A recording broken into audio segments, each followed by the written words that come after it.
Go ahead, Mr. Sister. Okay. أعوذ بالله من الشيطان الرجيم بسم الله الرحمن الرحيم الحمد لله رب العالمين الرحمن الرحيم مالك يوم الدين إياك نعبد وإياك نستعين اهدنا الصراط المستقيم صراط الذين أنعمت عليهم غير المغضوب عليهم ولا الضالين آمين.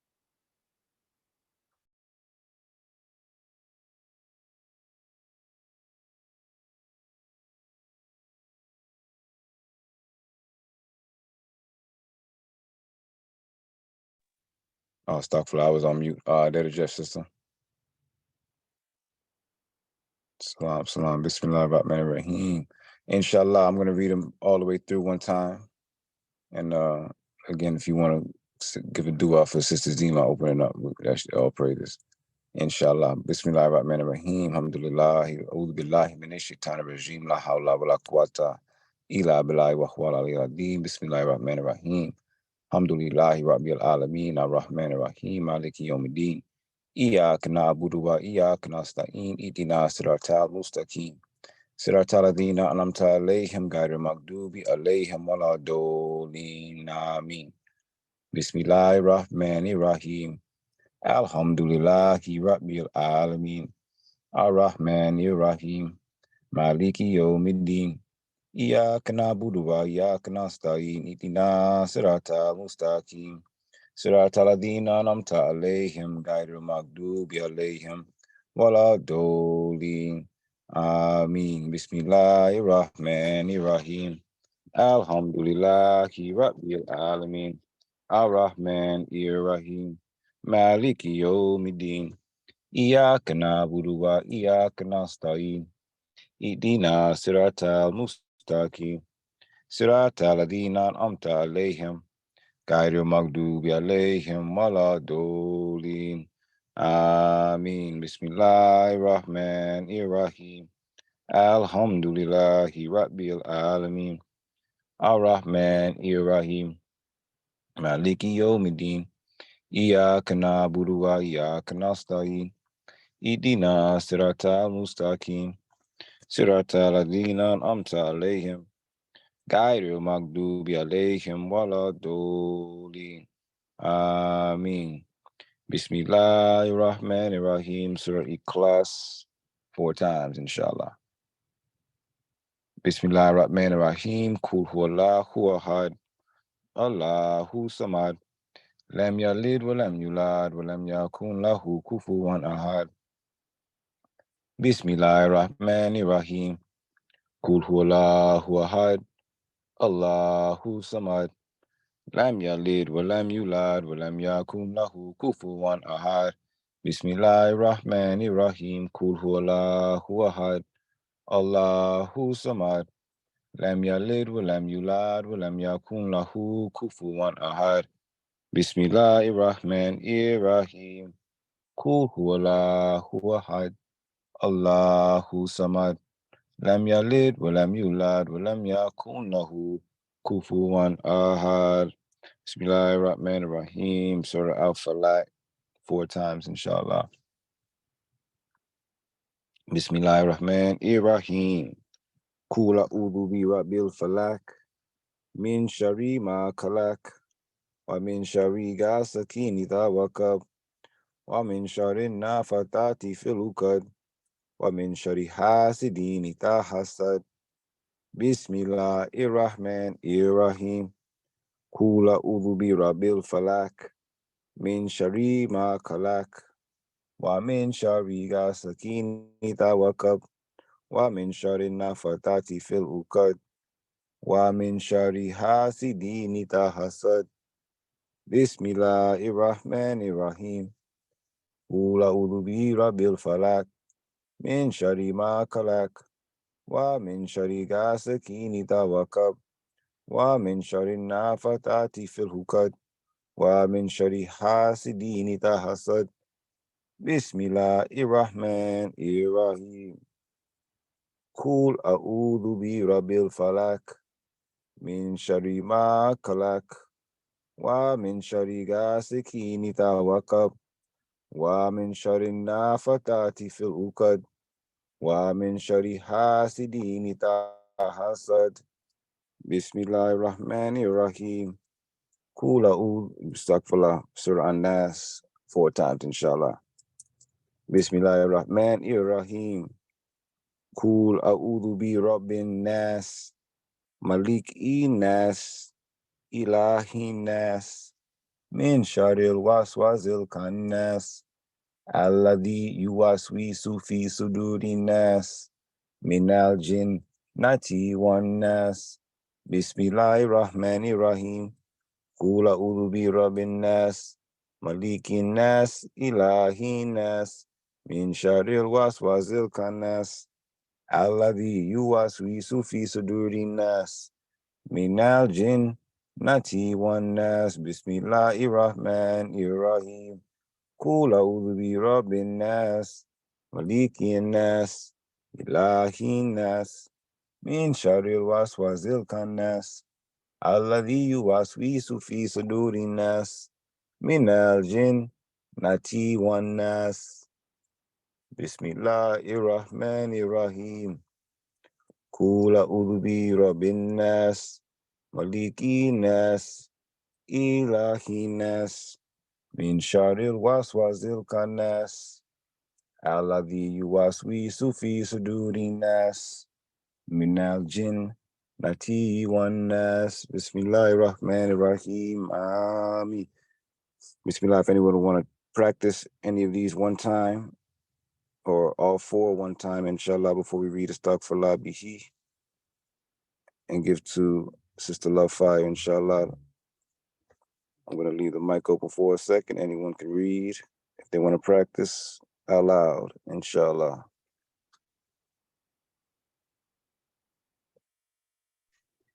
Inshallah, alhamdulillah. Give thanks, Sheikh Muhammad Mustafa Astaghfirullah. Start yourself earlier, then get to express give thanks, give thanks for being able to be part of the Darrah this evening. Alhamdulillah. Astaghfirullah. They keep kicking me off. I don't know if I'm being heard right now. We hear you good. All praises. No. But yes, I'd like to give recitation for the blessing if that's all. Bless. Inshallah. Already, brother. Give thanks. A'udhu billahi minash shaitanir rajim. La hawla wa la quwwata illa billahi wal aliyyil azim. Bismillahir rahmanir rahim. Al-Fatiha. Bismillahir rahmanir rahim. Alhamdulillahi rabbil alamin. Ar-Rahmanir Rahim. Maliki yawmiddin. Iyyaka na'budu wa iyyaka nasta'in. Ihdina siratal mustaqim. Siratal ladzina an'amta 'alaihim ghairil maghdubi 'alaihim waladdallin. Amin.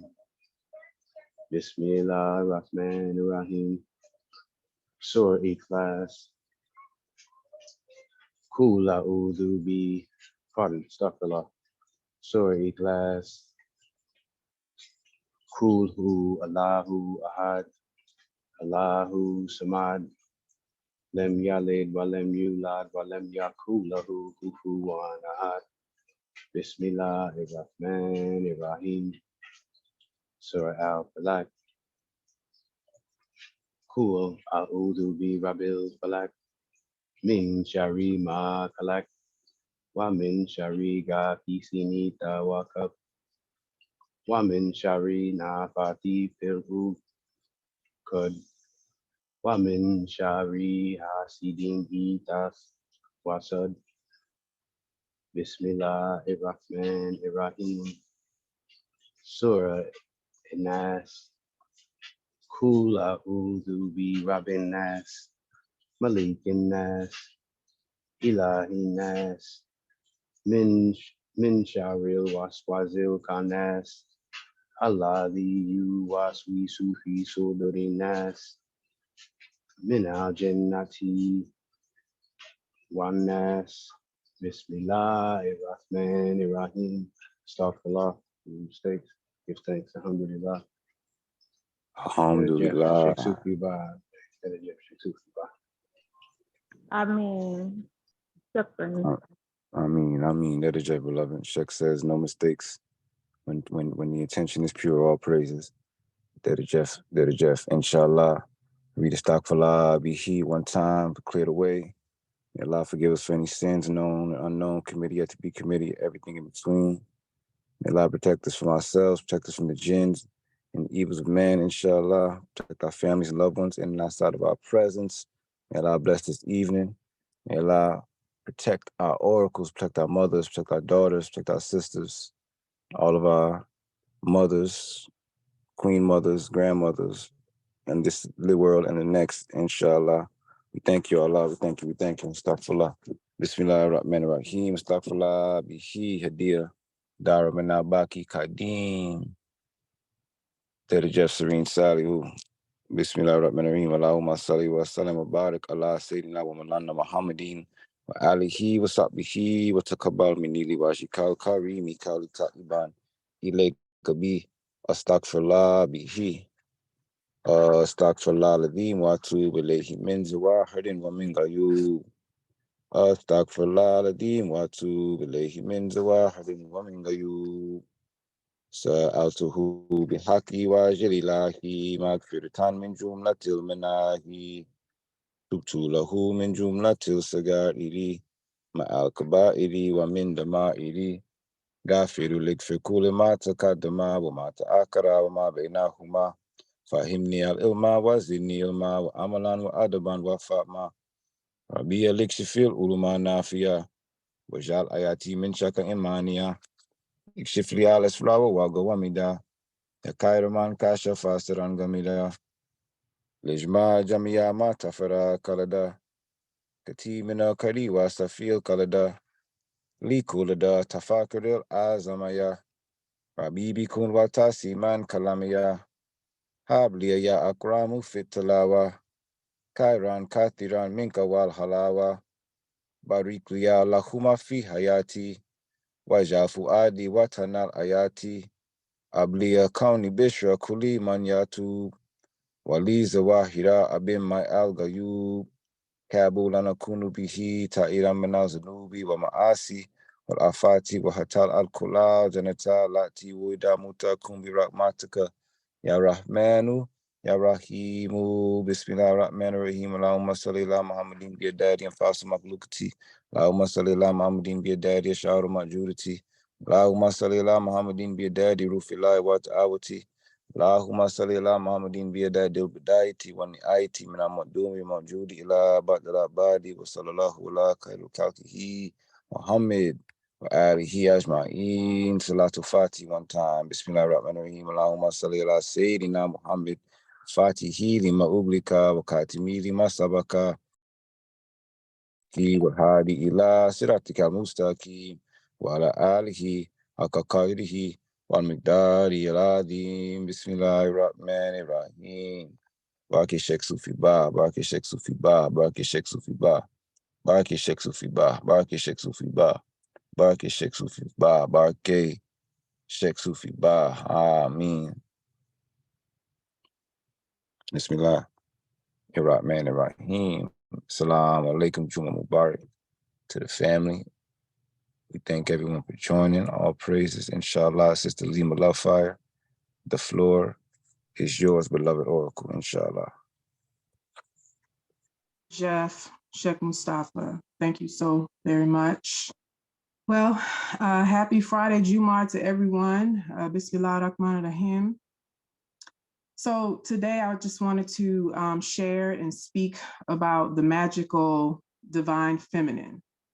You know, I'm speaking on behalf of the spirit of the mothers, the present, the past, and for those to come for the future. Not only because we are upon what we call Mother's Day, coming up on the 13th, but that's a part of it as well. But the reason why this energy came up so strong for me to speak about it is because right now, natural born women that came with their womb are being overlooked and being over controlled.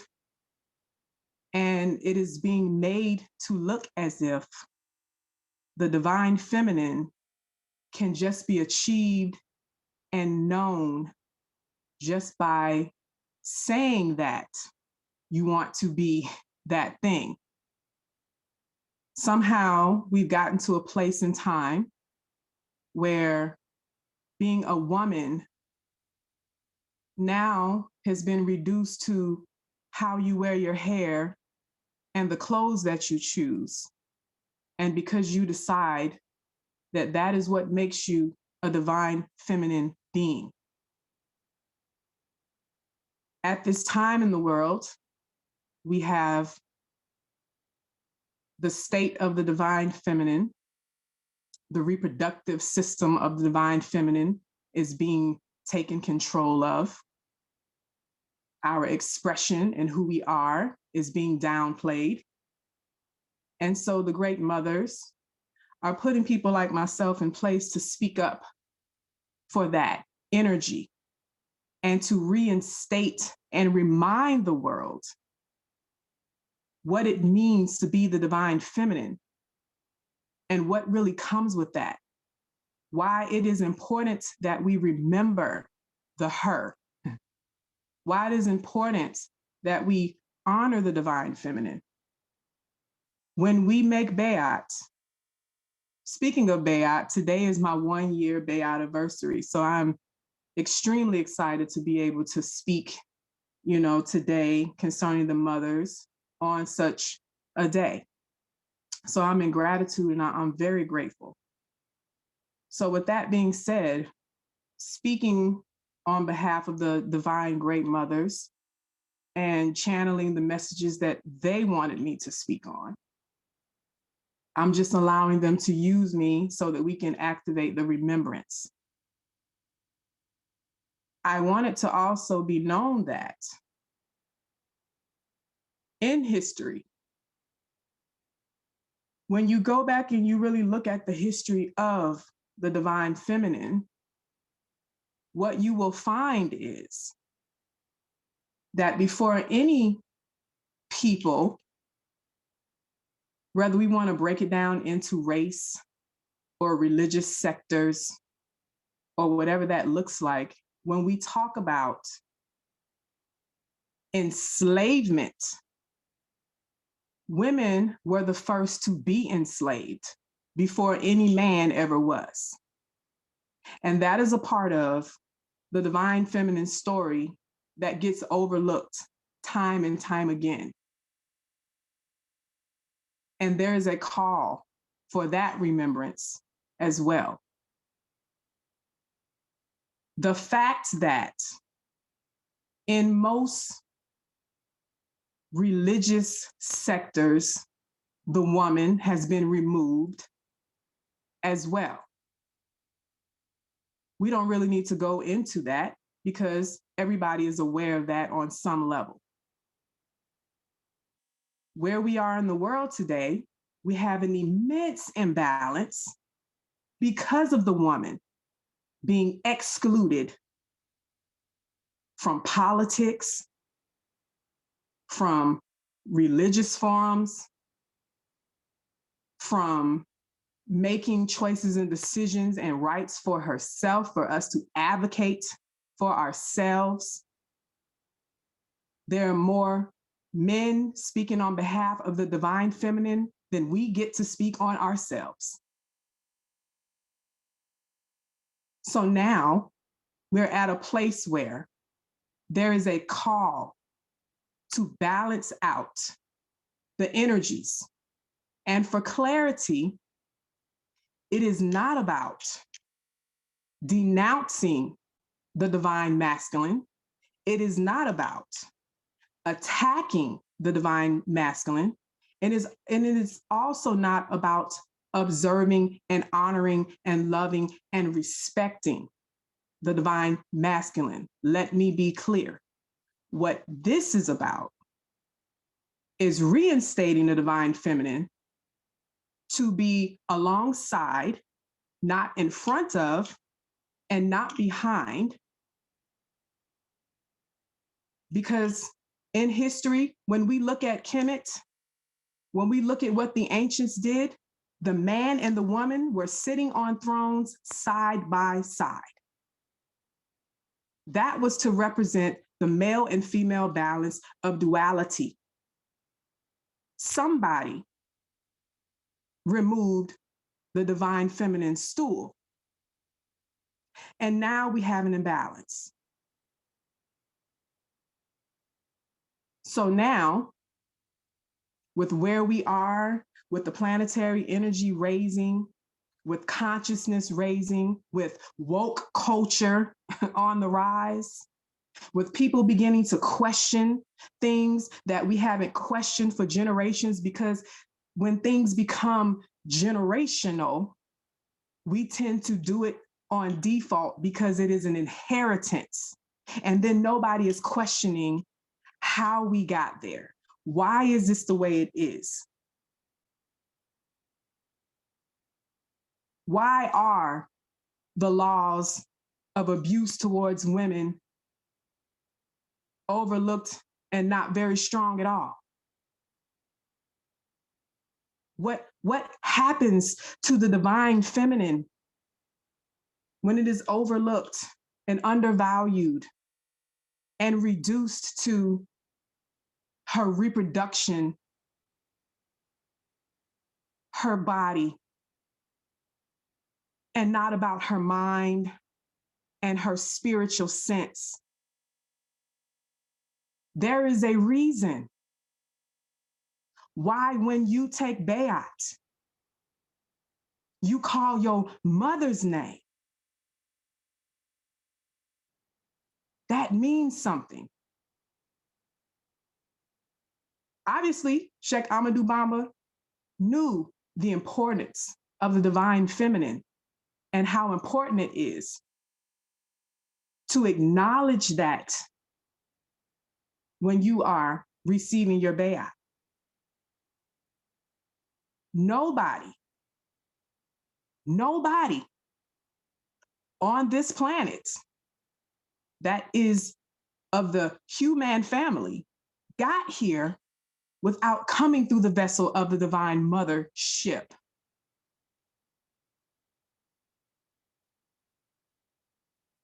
To disrespect the divine feminine is to disrespect yourself. Do you understand that your skin, your veins, your bones, your eyes, all of that is taken from your mother's body? Your very skin is your mother's skin. Her body contributed to your material self. To disrespect the mother is to disrespect yourself. To disrespect the father is also to disrespect the self.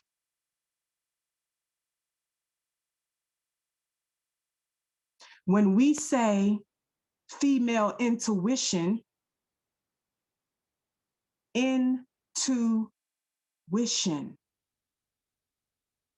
into something. What are you into? What is this divinity that you are into? What is the divinity that the divine feminine is into? She is into and tapped into the essence. The essence of what? The essence of creation. The essence of what it takes to cultivate the seed. The seed is what creates the life that is birthed, that we call you and that we call me.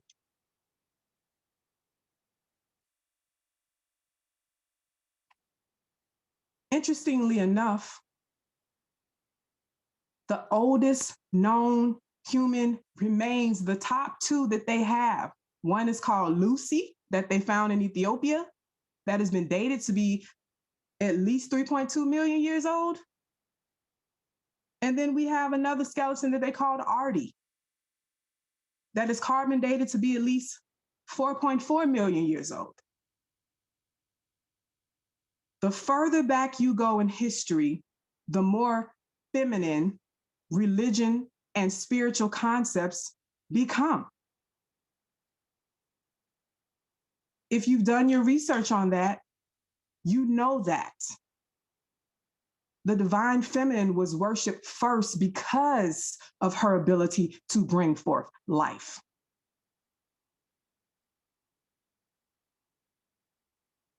That is what I call, by divine download from the great mothers, the mother molecule.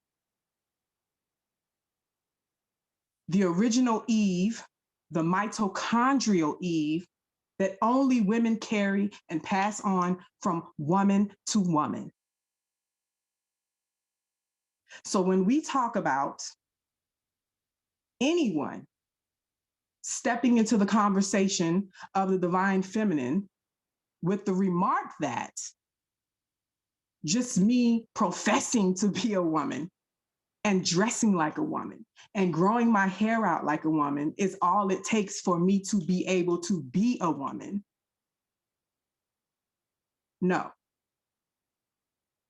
absolutely not. It takes way more on a mental, physical, spiritual, and emotional level to be divine feminine.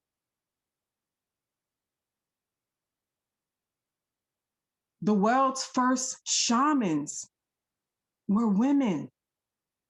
And I want to share something about that in more detail.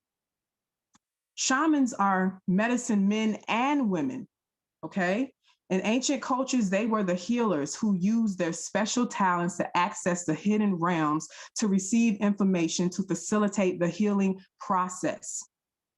They used trance and drumming to communicate and connect with nature to receive information. We're talking about what they're tapped into on the intuition level. It has been supposed that the shaman was a man's role, but in fact, anthropologists and archaeologists have discovered that the first shamans were women. This is obvious when the tendencies of women at different times of their cycles for prophetic dreams and other worldly communication are considered. The Sanskrit word for ritual and ministration is the same, which is raku, R'(Ku). The word root for ministration means listen. You don't think it's interesting that the word men is a shortened form of ministration?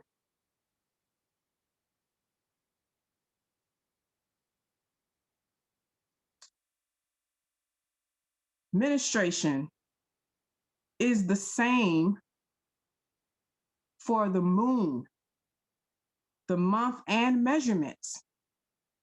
The first measurements of time, the first calendars, was based on the menstrual cycle. We walk around utilizing all of these technologies, not realizing that the divine feminine had something to do with its creation.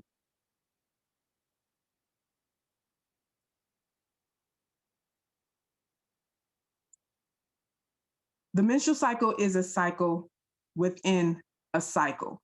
And let me tell you something, I need to stop because I know that there are men on this call, and if you are a man who engages with women, you have a mother, you have sisters, you have aunties, you have daughters, you have female cousins, you have female nieces, things like that. This is important when you are someone who is around women that have a hand in raising women or giving women advice or cultivating women in some way, shape, or form, whether that be spiritual, as a friend, as a mate.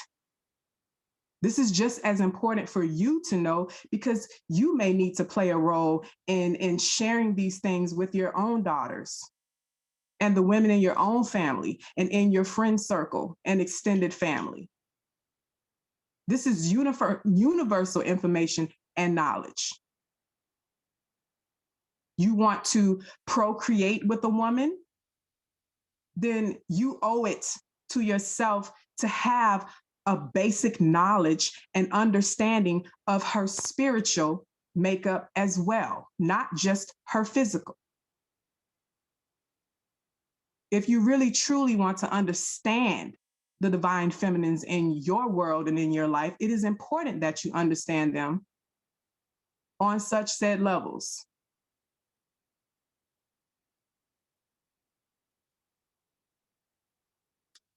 So the menstrual cycle is a cycle within a cycle. The bigger cycle is the woman's life cycle, her life seasons, which are just like the Earth's seasons.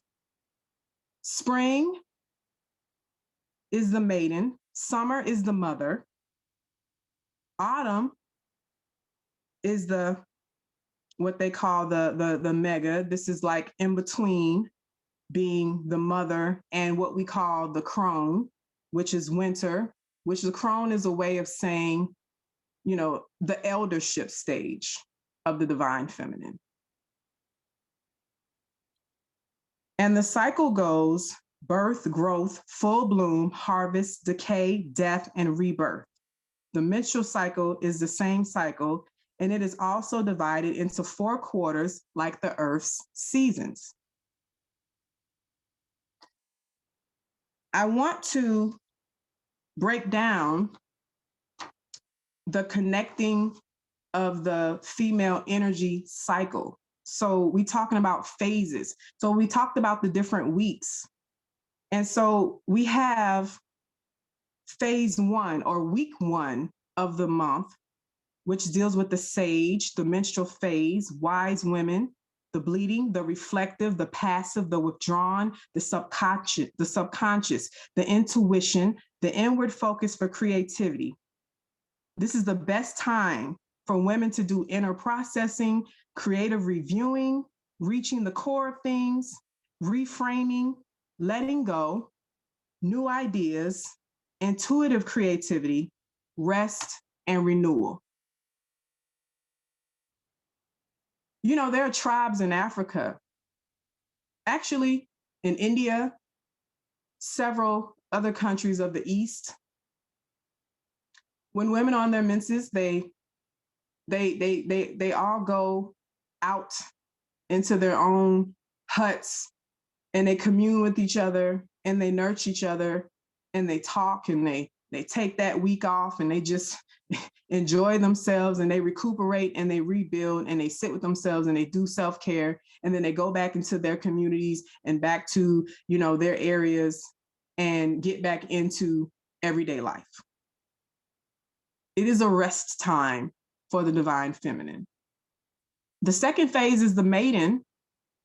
Okay, this is the follicular phase. This is what we call the virgin. This is after the menses. This is the dynamic, active, increasing consciousness. This is awareness, the best time for mental creativity, learning, clarity, concentration, researching, structural thinking, independence, and physical stamina.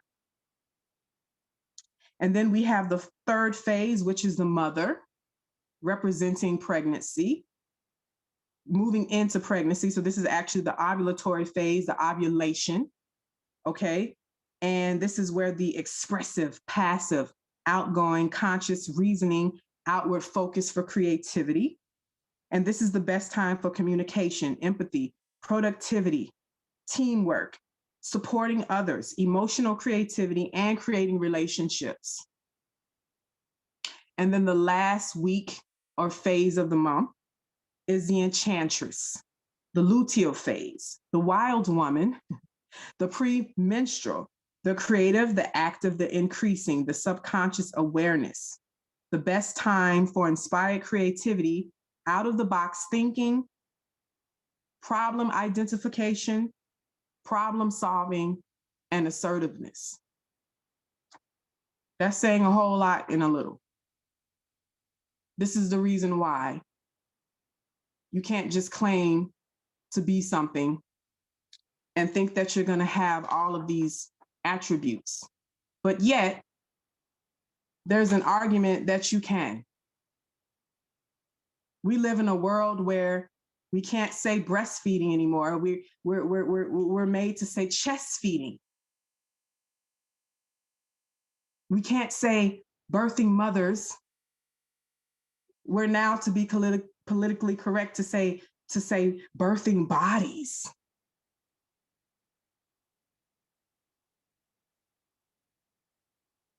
That is a slap in the face of the divine feminine. We've been what we have been for all of these millions of years. We got bones of women from 4.4 million years. We've been doing this for 4.4 million years at least. And now we're being told that our wombs and what we bring to the table has been reduced to chest feeding.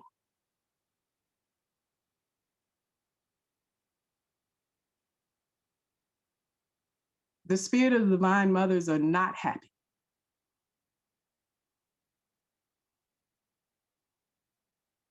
They're not happy. Because it's time to look around you at the women in your lives and ask yourself, or ask them, have these conversations with the women in your life. Do you feel suppressed in some way, shape, or form in society? And if so, how? It's time to start having these uncomfortable conversations already. Because it is happening. Because some of our most greatest spiritually developed minds of the divine feminine is stuck in the kitchens making dinner all week.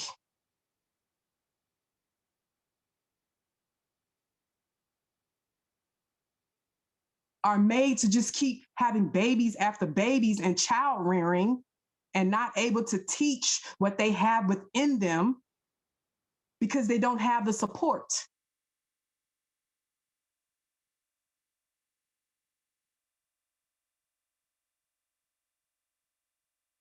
Yes, indeed, mothers are the first teachers. But it wasn't to be that they were the only teachers. Parenting is still supposed to be a balance. Children need both of their parents. That bond with the mother does tend to be a lot stronger, especially if she's feeding that child through her breast. There is a connection that comes with that. There's a strong bond that comes with that.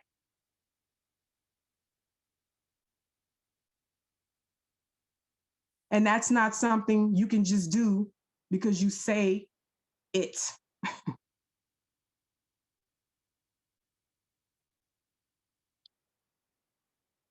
Any questions so far? Does anyone have any questions before I move forward?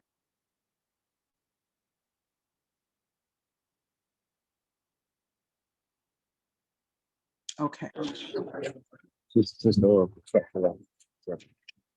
Hello? Yes, you have a question.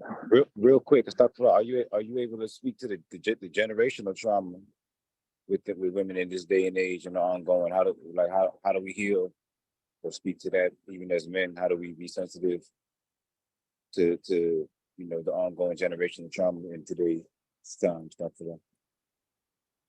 Good question, Dr. Jeff. So that's what I was just saying.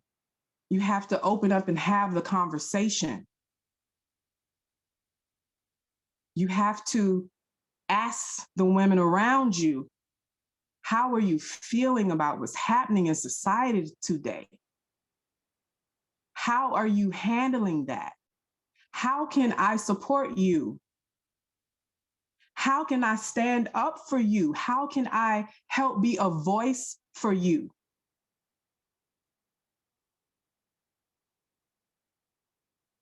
It's just as simple as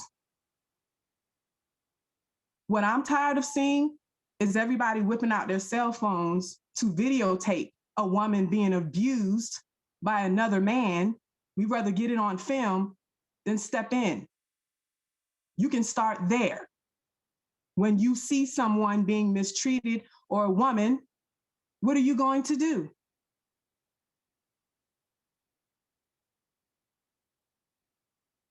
What are you going to do? Because if everybody's always going to say, that ain't my business, let me mind my business, that ain't got nothing to do with me, or they could have a gun, or they can have a knife, or whatever, all you saying is that you're afraid and you have fear. If you don't stand up for something, you're going to fall for everything. And unfortunately, it doesn't hit home until it's somebody that's close to you. Because you're the one that's mad if somebody violates someone close to you, and you knew that there was men standing around and allowed that to happen.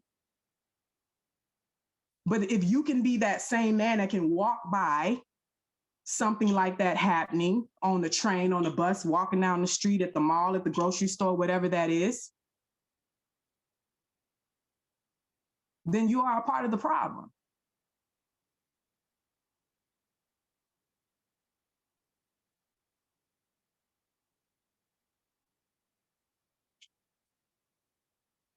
Ask the question, start there. Because anything that you give a woman, she's going to multiply it. That's the magic too of the divine feminine. Haven't you heard? You give a woman your seed, she's going to give you a child. You give a woman a house, she's going to make it a home. You give a woman food and groceries, she's going to give you a meal. I don't know if you've ever heard the phrase, the men build the temple, but the women maintain it. That was law for a long time.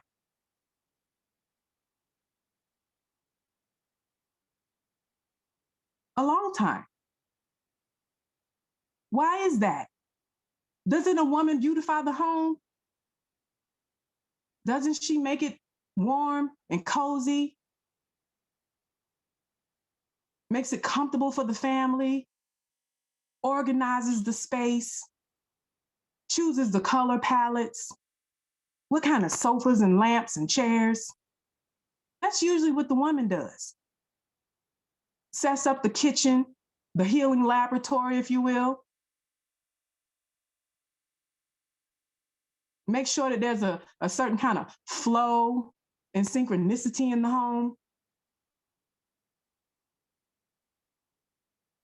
Isn't there a reason why? And women know this. Women know that if you walk into a single man's house, what we call a bachelor, you can automatically tell that no woman lives there. Why is that? There's obviously something special and divine that a woman brings to a home.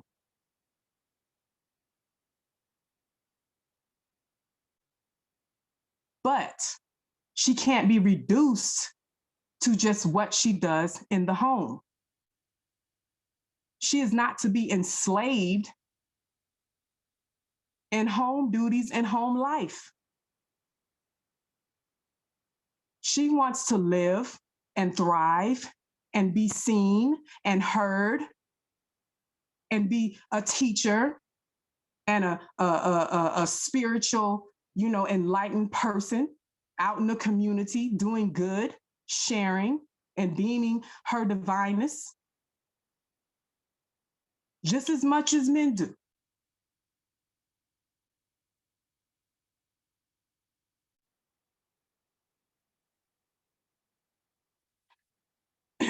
I thought it was interesting because I I just wanted to share, there's also, some communities, that are still kind of hanging on, that, when we talk about matrilineal, it's a word we don't tend to hear very often. What we hear the most of is the patrilineal. When I went to Beijing, China back in 2016, when the plane landed at the Beijing airport, when the plane landed, before we even got off the tarmac, before they even opened the doors to let us out of the plane, we were sitting on the tarmac for probably about 10 minutes until we could pull up to one of the gates and be released from the plane. I remember so intensely, like it was yesterday, how I felt my energy shift immediately upon entering the frequency of China. Because their energy over there is very matrilineal, and they still have strong yin mother energy there. So what happened to Zema is I automatically was aware of feeling more sensual all of a sudden. I felt my feminine energy raise up to a higher level. There was something in me that was able to relax. Whatever that fight or flight response that we have over here on this side of the water, I felt it melt away. I felt completely comfortable in my whole being. And it was so profound that it hit me within minutes of landing. And when I got on the plane and came back home after a month and some change, I came back on election day of 2016 of all days. And I remember when the plane landed back in Atlanta, I felt my energy shift back to the imbalance kind of energy that we have here in this side of the world. I felt it, the heaviness of it. It all came back. I actually went through a short spell of depression that I had to fight through when I got back. Because the whole time when I was there, all I saw was the honor and respect and presence of the mothers and the mother energy everywhere I went. They haven't forgotten over there. But over here, we've forgotten some things. And the great mothers are not happy about that. And if my energy is a little strong tonight, which I feel it is, because we're in a full moon tonight. We also have an eclipse coming tomorrow. So it's coming in very strong. And I feel myself in that energy very strongly with this message. This message is very intense, and it's supposed to be, because it really needs to penetrate. It's not meant to be a soft-spoken presentation. Because they're not happy. On an ancestral level, on a spiritual level, on an interpersonal level, on a molecular level.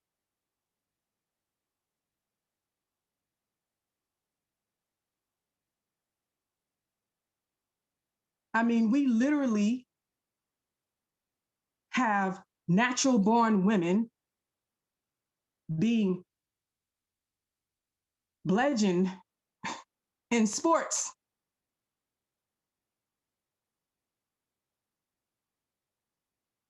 By people who claim to be women. It's not right.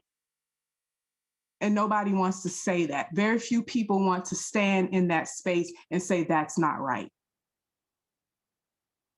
But I'm going to say it. And I'm okay with the uncomfortable aspects of the conversation because it's time and it's past due.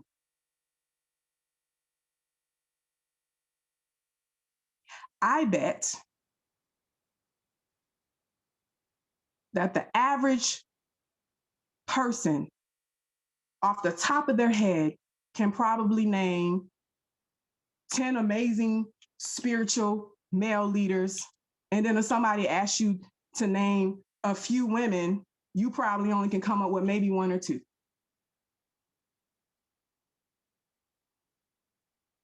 I can also almost bet you that if you have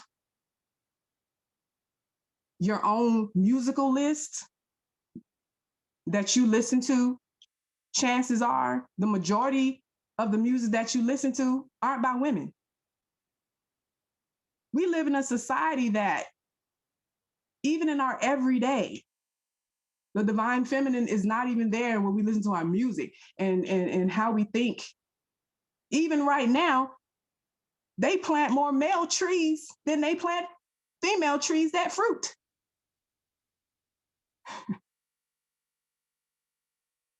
Even on a nature level.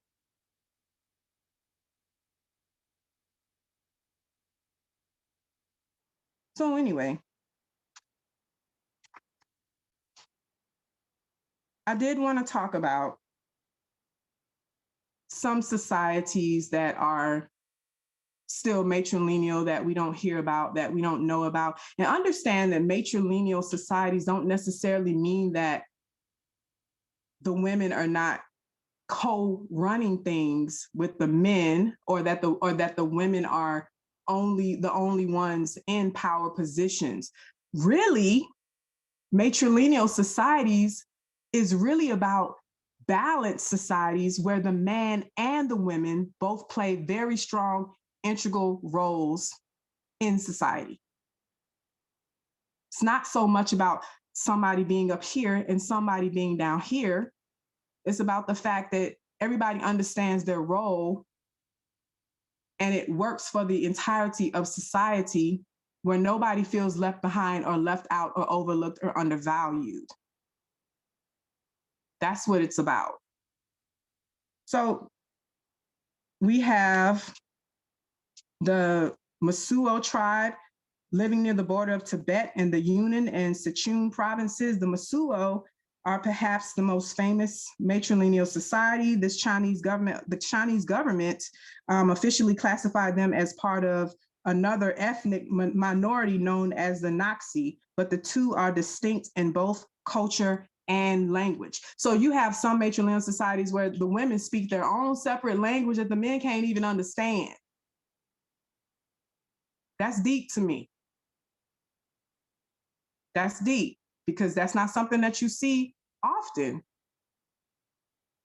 Do you know how long that had been going on generationally for all of the women to have a special language amongst them? That's not something that happens overnight.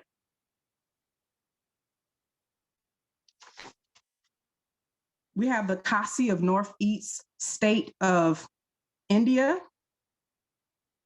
The women usually rule the domestic realm while the men take the political and spiritual leadership roles. However, both genders feel the separation of powers that keeps them on an equal footing. Upon marriage, every woman acquires her own sleeping quarters. The husband may sleep with her, but must leave early in the morning to have breakfast at his mother's house. At age 10, boys leave their mother's home to stay in men's quarters and learn practical skills and religious teachings. While the clan chief is always male, the women select the chief and can remove him from office should they feel he failed to fulfill his duties. It's just a checks and balances. That's why I said it's not about a lack of male presence or a lack of male power. It's just about a different level of equality in a certain kind of way. Now, let me be clear about something, because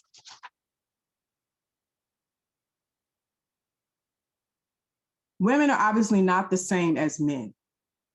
So what we call equality between male and female is not necessarily so black and white. However, you know, it really comes down to understanding that everybody has a specific role that just needs to contribute to society. Okay, this is your area, this is your area, do this, do that, do this, but it doesn't have to be a this or that. It can be that and that.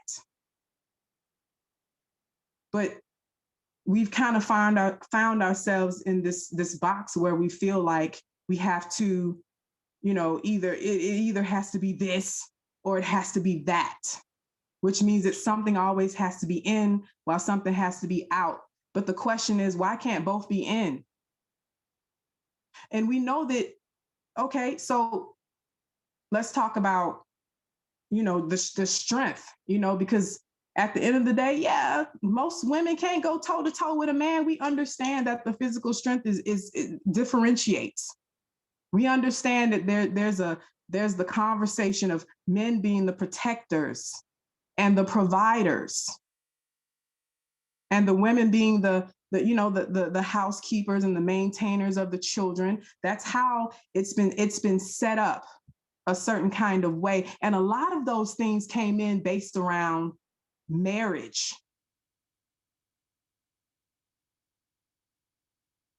Because once you decide you want to be married and share a household, now you have to delegate who's going to do what. However, sometimes those gender roles can pigeonhole a certain kind of way to where women get stuck there and they don't always get the opportunity to do much work in the community as well. When it comes to spiritual teachings and spiritual knowledge and growth and traveling. And that's always been the argument in time. Will men hold these higher positions in government and spirituality because they're the ones who got to go out into the community and do a lot of these things and be the great conquerors and the discoverers and the travelers of the world, because the women were at home with the kids, so they didn't get the opportunity because that balance didn't come in. So now we have generations of women who are just constantly being taught what the 40s and 50s and 60s was all about. Oh, you just need to get you a husband and start you a family. That's the options that women are given back then. Get you a husband and start you a family. Not get an education. You know, what can you do for your community? You know, do you have an inventor's mind? Can you bring something to the table that can potentially change society as a woman? Can your intuition tap into something very holy and very heavenly that you can bring to the table? Let me watch these kids so you can meditate right quick and come up with some powerful stuff for the family.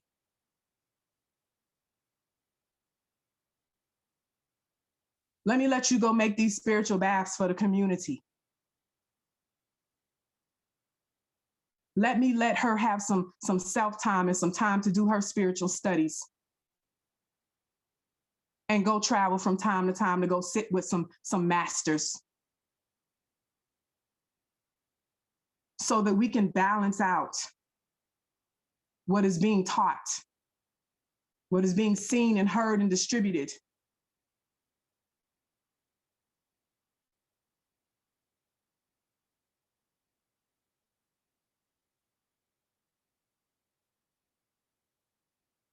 So we got the Akan tribe, the people. These people are the majority in Ghana, where they predominantly reside. The Akan social organization is fundamentally built around the Matri clan, wherein one's identity, inheritance, wealth, and politics are all determined. All Matri clan founders are female, but men traditionally hold leadership positions within the society. These inherited roles, however, are passed down matrilineally, meaning through a man's mothers and sisters and their children. often the man is expected to not only support his family, but those of his female relatives. So that's still in some traditional aspects, even though it's on the matrilineal side. So I'm saying it's really about a balanced society. It's not really so much about women just ruling stuff. So there's more on that, but I really kind of wanted to jump back to some other things that I was speaking on earlier. I really wanted to talk about the day breakdown of the divine feminine energy because I went over the week. So we talking about sacred time and connection to the divine feminine. Okay. So within the course of 24 hours, Ast and her sister Nebet-Het, our ancient African guardians, come forth to greet us in their designated time of day to help us to maintain our spiritual, physical, emotional, and mental equilibrium and remind us to use our time in the spirit of Ma'at. Sunrise is connected to Nebet-Het between 4 a.m. and 6 a.m. in the morning, the female guardian of the darkest hour before dawn, the balance between night and day. And then we have midday, which we call Ast, is the great mother, the time that reflects through you as the brightest light of midday, when the sun is highest and strongest in the heavens, on earth and within us, giving us great vitality and vigor. Okay, so we're talking about when the sun is at its highest point. Then we have sunset, which is represented by Het-Heru, which is the lady of divine love and beauty, makes her appearance with the setting of the sun. Our ancestors called her Het or Hathor. And then we have the nighttime that's represented by Nut, which is the mother of our day star, but the sun and the stars of the night as they glide through the sky to maintain her inner cosmic clock. This helps her to use her time wisely, to respect time, the time given, and to respect the time of others.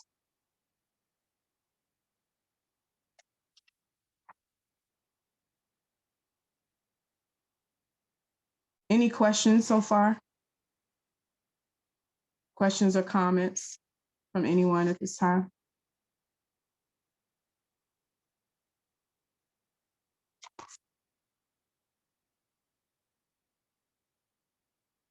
Okay.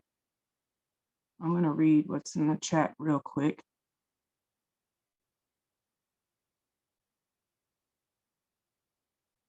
Give thanks, y'all. Give thanks. So I'm going to wrap up soon here, but the last thing I want to talk about is some divine pregnancy facts that I think people should know. So when we talk about fetal cells, you know, they provide the benefit of the mother, you know, in helping with damaged tissues and healing and curing diseases. When a woman is pregnant, the intelligence of her body and those stem cells that is created through that cord blood, and the stem cells in that cord blood, where have you heard this at? The stem cells come from the umbilical cord of the mother, and people spend thousands of dollars a year to freeze their core stem cells after they give birth. There's actually banks where you can have them freeze that for you. Why is that important? Because even after the mother gives birth, those stem cells are still with her for the rest of her life. Once they are created through her pregnancy, she never loses that. It becomes a part of her healing mechanism. When a woman is pregnant, if she has heart issues, kidney issues, any type of organ failure, the baby's spiritual intelligence and physical intelligence connected to the mother sends out a signal that activates those stem cells to go to the heart, to go to those kidneys, to go to the spleen, to go to the brain, to go to the thymus, the thyroid, and heal whatever needs to be balanced out so that both mother and child can safely coincide together, because the baby's will on the mother's body is simply to survive. Even after a baby is born, a baby cries when it's hungry, cries when it's wet, cries when it needs something. Why? Because the baby cannot take care of itself, so it needs to be able to manipulate you in order to survive. That doesn't change from when it's in vitro to when it is outside of the body. It still needs to survive. And those stem cells are priceless. Priceless.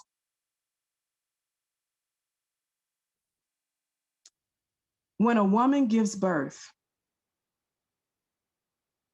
she can take her placenta and she can bury it with seeds,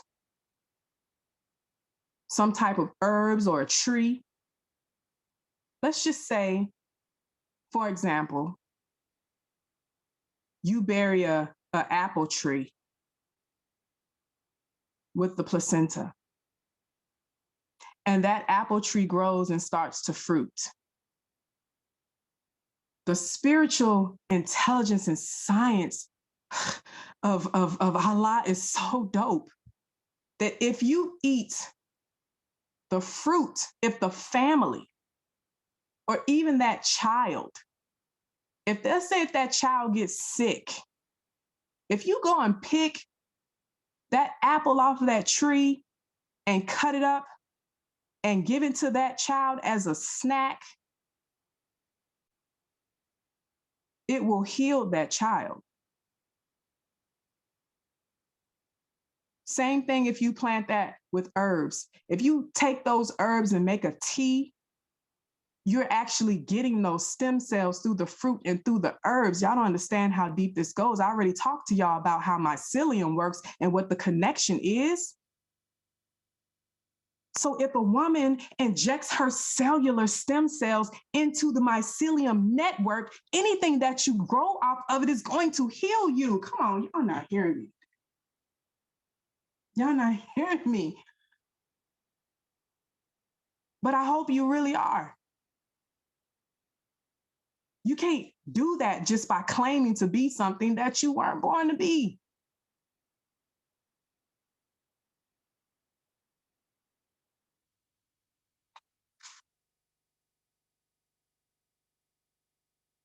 Core blood carries life-saving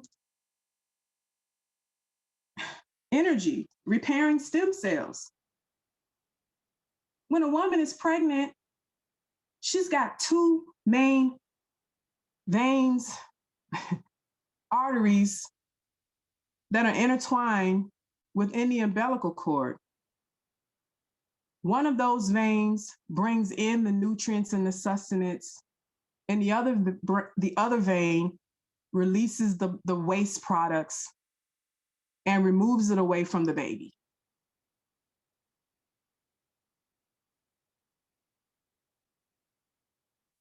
If we want to talk about water, come on. You spent 10 months, 40 weeks in your mama's belly and water.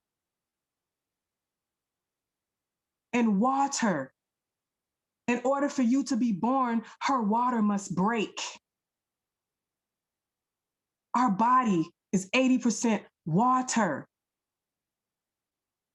Water is feminine. Spirit is feminine. If you are a Reiki master, that energy is feminine. Some of the prayers and things that we do, hadiths,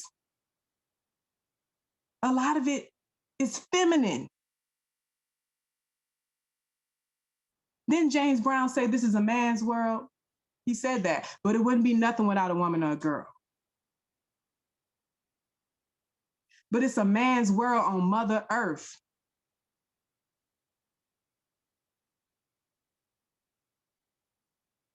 All of the trees and plants in nature that feed you are female.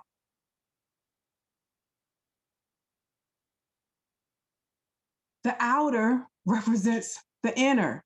The micro is the macro. Nothing is changed from the inside to the outside. We are a direct reflection of Mother Nature.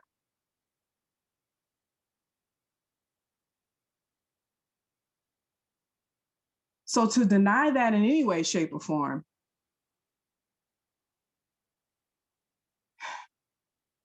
is a travesty, because where we're going right now, the direction that we're moving in as a planet, energetically, where we're moving right now, and I'm saying this as a divine warning from the universe, from Allah, for all to hear. Whoever sees this video, whether it makes it on YouTube or not,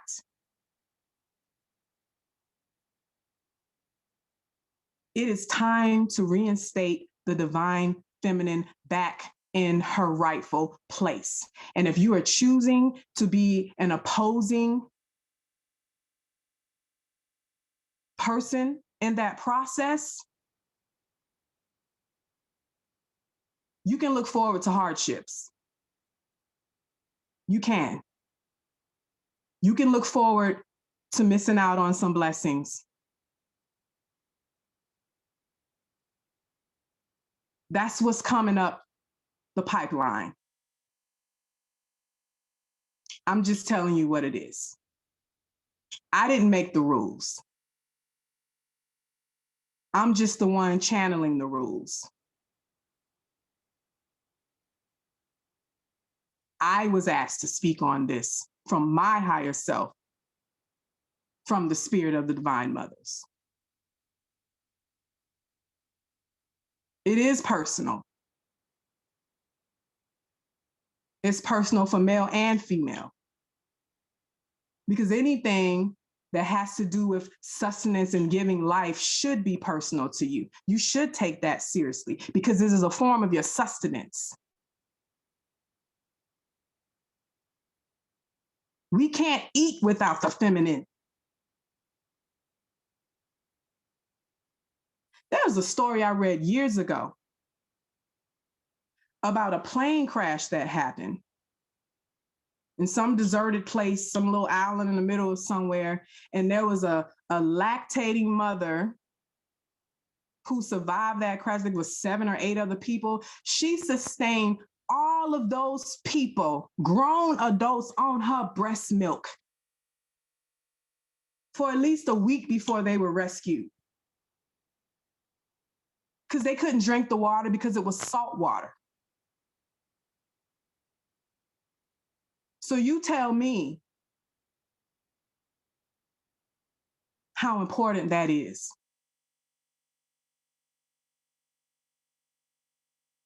When we've gotten to the day where we choose to feed our children cow's milk over natural breast milk,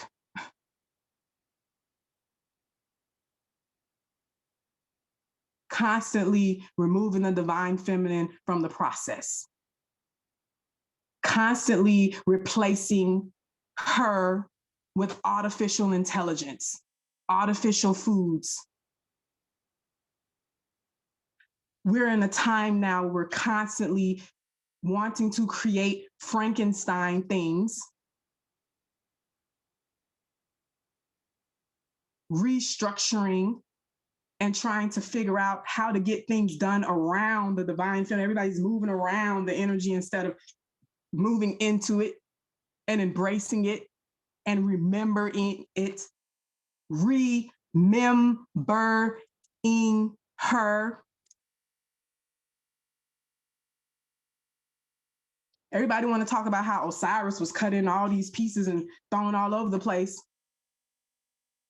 But there's something powerful about what his wife had to go through to find all his pieces and put him back together. But wait a minute, hold on.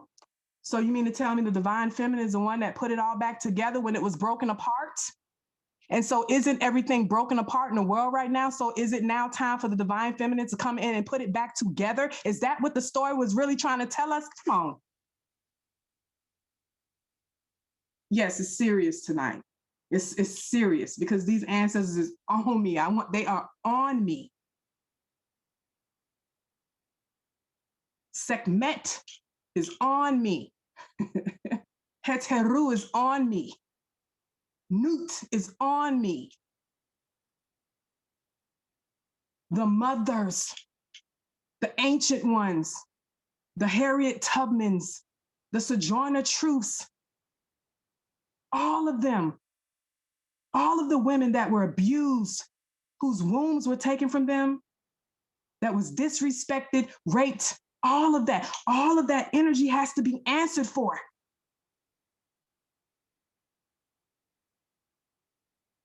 It doesn't just go away because you don't talk about it. It's the undercurrent. It's the undercurrent that is now surfacing. And if you want to turn a blind eye to it, choose wisely.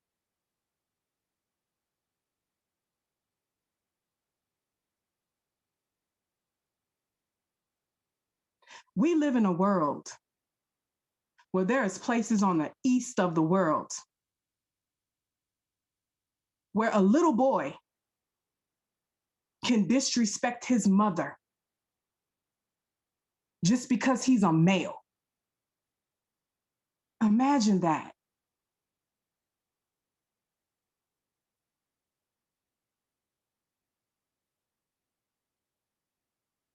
We're in crazy times. My best advice to you is you better get you a real oracle in your life. You better get you a real divine feminine who's tuned into the currency of what's really going on to help you fill in the voids that we have been dealing with for a long time. Get with it. It's coming up the pipeline.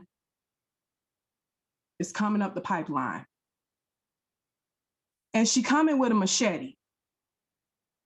And she's not playing. I'm just a messenger.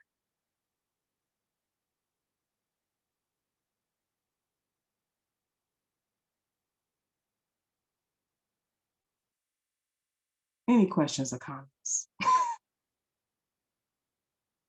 Any questions or comments?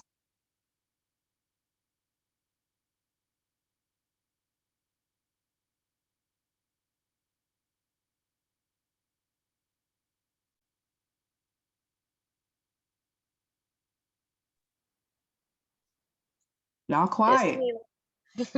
Bismillah, Oracle, Zema Love Fire. I say this has been the best Friday Darrah yet. I really enjoyed your speech. What was fascinating when you talked about the woman, she was taking her placenta and burying it underground. Do you have any recommendations, like any book recommendations that talk about that? Go more in depth on that. Okay, well, just so everyone knows, thank you for your question. Absolutely. So just so everyone knows, I am a certified doula, and I do work with, 1 or 2 clients during the year, when I can. So I've been a doula for about 4 or 5 years now. And there's many books. There's not one that comes to mind right off. People just don't tend to write about a lot of this stuff like that. However, there is a lot of information online, that you could just Google. There's a lot of YouTube information. We're in the time of information. This is the information age. So there's a lot of information out there for sure. But like I said, you know, and I'm also a sacred woman, a Queen Afua since 2006. So some of the things that I was sharing is from the Sacred Woman book. This book is so old. Listen, I am in my 40s, okay? And I've had this book since I was 19 years old. And I just want y'all to see that this book is literally falling apart, okay?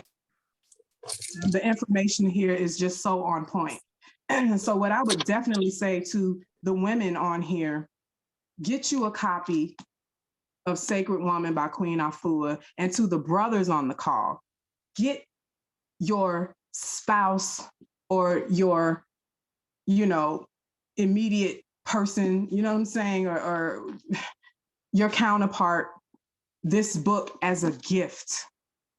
This would be a great Mother's Day gift to an oracle in your life if she doesn't already have this book, okay? So there's books on spiritual birthing, you know, the spiritual doula is actually a book, but there's several, you know, books. You can just go crazy on the amount of books and information that's out there, you know. But this is the thing. Even I want to talk, and I want to say real quick too before I close out, you know, even with birthing, you know, when a baby is born, they immediately cut the umbilical cord and take the baby and start wiping them off and putting all this stuff in their eyes and everything, which is the most traumatic thing that you can actually do to a new being that just, you know, emerged from the womb, which is the true. The emergence of a child from the womb is the true emergency. That is where the word emergency comes from. Okay, you emerging out of your mother's womb. Okay, and so with that being said, that whole process is so divine, because what's supposed to happen, you're supposed to wait until the umbilical cord stops pulsating. So when the baby is initially born, the baby is supposed to be laid on the mother's chest. Why? Because the baby can hear and feel the mother's heartbeat that it is so used to from hearing and feeling and being close to when it was inside the mother's body. So it brings a comfort to the baby coming into the world. So we lay the baby on the mother's chest and we wait about 20 or 30 minutes until the umbilical cord stop pulsating. What is that pulsating about? It is the rest of the nutrients and those good, healthy, you know, platelets and white blood cells and everything the baby needs to keep the immune system strong to all go into the baby's body and to completely drain out. And there's still stem cells in that umbilical cord, but a lot of it goes into the baby. Okay, so when you just cut that umbilical cord, this can lead to a lot of learning disabilities, a lot of mental imbalances and things like that, because that baby didn't get that blood. That healing, the rest of that energy that it needs to be at its best in this lifetime. So with that being said, we also have gotten away from the tradition of doing what's called a lotus birth. What is a lotus birth? This is when after the umbilical cord is done pulsating, the umbilical cord is not cut, actually. It is, so the woman, so understand this, when a woman gives birth, she's actually birthing two things. The first is the baby, and the second is the placenta. The placenta comes out usually through massage. After everything is said and done, the womb is usually massaged, and the umbilical cord is just tugged just a little bit, just to kind of loosen it out of the space and allowing it to slide out. And so what that does is, you know, we rub salt and lavender and all kinds of, you know, rose, dried herbs and salts and things like that. And there's like a little basket with some kind of fabric. We put the placenta after all that is put on there, because what you're doing is you're trying to preserve, you know, you're trying to, you know, eliminate a scent or a smell from the placenta. And then it's placed in a basket. And for about usually 3 to 5 days, the umbilical cord will detach on its own after it dries out. And so all the rest of that beautiful, yummy, healing energy that's also still in the placenta, you have to remember that the placenta is what housed the baby for the whole time. So it's full of nutrients. It's full of nutrients. So that baby is getting everything that it needs upon leaving the womb and coming into the new world. That's what a lotus birth is. It's the assurance that the baby's getting everything. Anybody else had a question or a comment?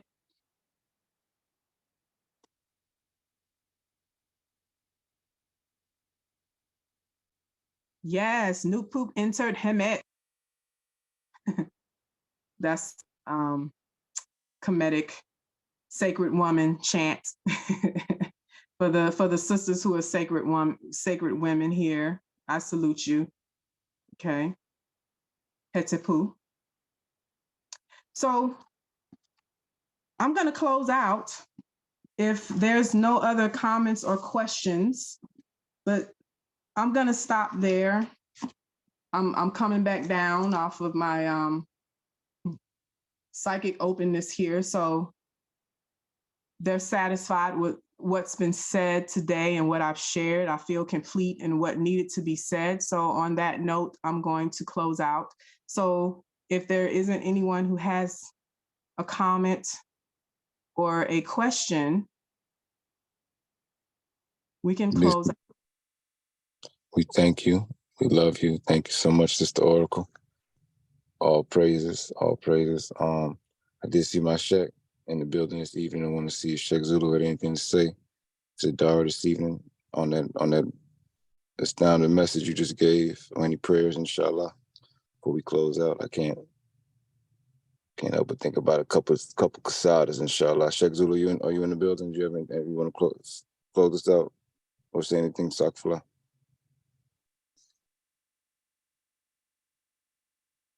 I don't see him. Is he here? Assalamu alaikum, great job.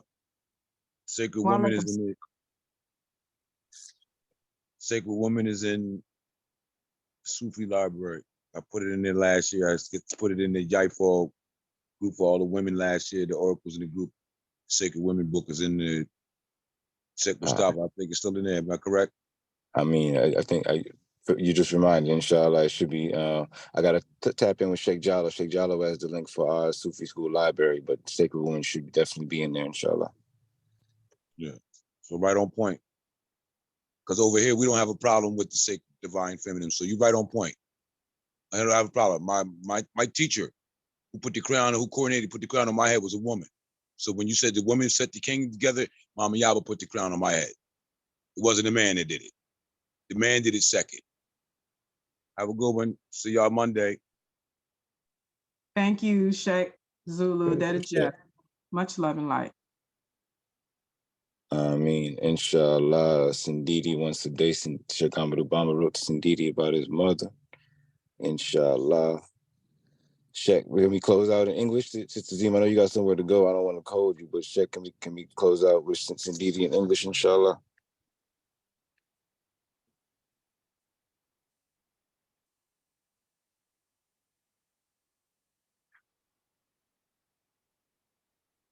You might have stepped away. Stuck for last Sheikh. Inshallah, we put Sindidi in the chat. Make sure everyone read the Sindidi once a day, inshallah. I think Sheikh Sufi actually just posted it this morning. All praise the soul. We love you. Thank you, Sister Oracle. Drive safely, inshallah. Safely. Allah keep you in your travels. Until next time, Udu Billah Minash Shaitanir Rajim, La Awla wa La Quwwata Illa Billahi wa Huwa Al Azim. Bismillahir Rahmanir Rahim. Alhamdulillahi Rabbil Alamin. Ar-Rahman Ar-Rahim. Malik Yawmiddin. Iyyaka na'budu wa iyyaka nasta'in. Ihdina siratal mustaqim. Siratal ladzina an'amta 'alaihim. Ghayril maghdubi 'alaihim waladdallin. Ameen. Bismillahirrahmanirrahim. Salatul Fatih. Allahumma salli ala Sayyidina Muhammad al-Fatihi lima ugrika. Katimi lima sabaka nasir rakib al-haqib al-hadi ila salatika mustaqim ala alihi ala qadrihi Wa miqdari al-azim. Ameen. Baki Mamjara, Baki Mamjara, Baki Mamjara, Baki Mamjara, Baki Mamjara, Baki Mamjara, Baki Mamjara. Ameen. Assalamu alaikum warahmatullahi family.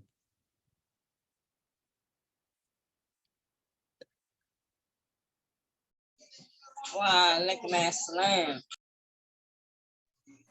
Wa alaikum salam. Walaikum salam, love and light, family. Wa alaikum salam. Walaikum salam, rahmatullahi wa barakatuh.